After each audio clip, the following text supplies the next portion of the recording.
कारभार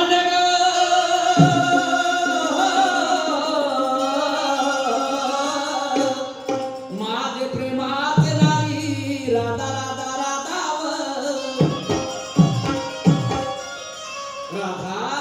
नाही बोलणार. बायको हॉटेली आहे. बायको एका आवाजात बोलणार नाही. मी दुसरा आवाज देऊन पाहतो. कारभारने म्हटलं माझे नारी ग राधा ग माझे लाडाचे लाडके म्हटलं राधा राधा राधा अरे तुझे मम्मी राधा. काही करावं काही कळेना. 8 दिवस झाले पती घराच्या बाहेर. कुणा कामाकडे लक्ष लागेना. एकसारखं मन लागते तर पतीकडेच. काही कारण नसताना 8 दिवसापासून घराच्या बाहेर. असं वाटतं की केव्हा माझे पती घरी येतात आणि त्यांच्यासोबत काहीतरी गोष्टी बोलतो, मार्गदर्शन करतील, काही गोष्टी विचार सांगतील असं वाटतंय. पण वाटत असलेलं हे सारं आयुष्य पतीच्या चरणाखाली लोढावं असं वाटतंय. चला काही का असो ना. नुकतेच बाहेरच्या कामात आटपवला आणि त्यांच्याकडे प्रवेश केला. तेवढ्यातच एक सोडून तीनदा पतीचा हात कानापर्यंत पडायला लागलं. वाटत होतं की माझे पती नाही येतील, पण खरंच नक्की आले आणि त्यांचं स्वागत या घरामध्ये. चला काही का असो ना माझी मनभावना पूर्ण करते आणि ते काय म्हणतात त्यांचे 2 शब्द ऐकून घेते. पती हा परमेश्वर आणि पत्नीचं चुकलं असेल त्यांना प्रतिसाद देणं हे बाईचं कर्तव्य आहे. चला माझ्या पतीच्या स्वागतासाठी काहीतरी गुणगुणते.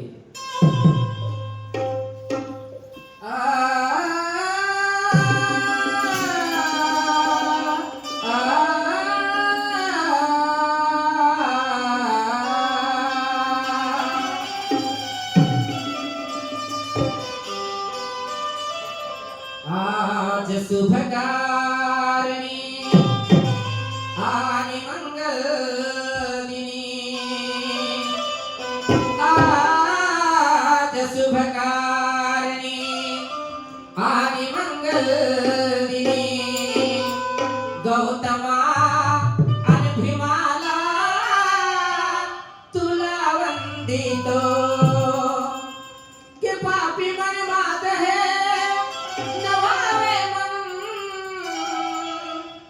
मी चरित छा फुले वाहतो. माय आणि पित्याच्या सद्गुणाला वंदना. माय आणि पित्याच्या सद्गुणाला वंदना.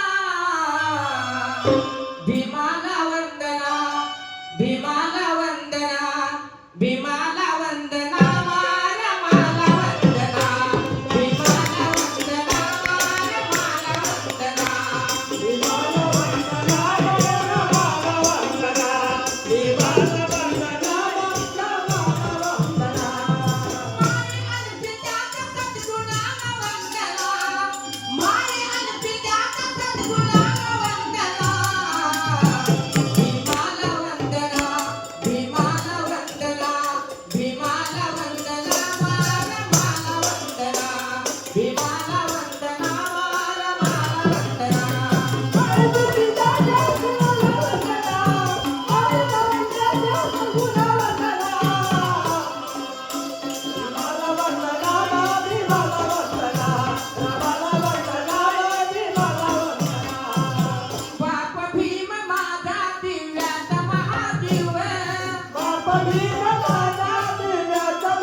कम्फर्टेबल वाटतात ते. कम्फर्टेबल नाही वाटत आहे. वाजणार नाही का?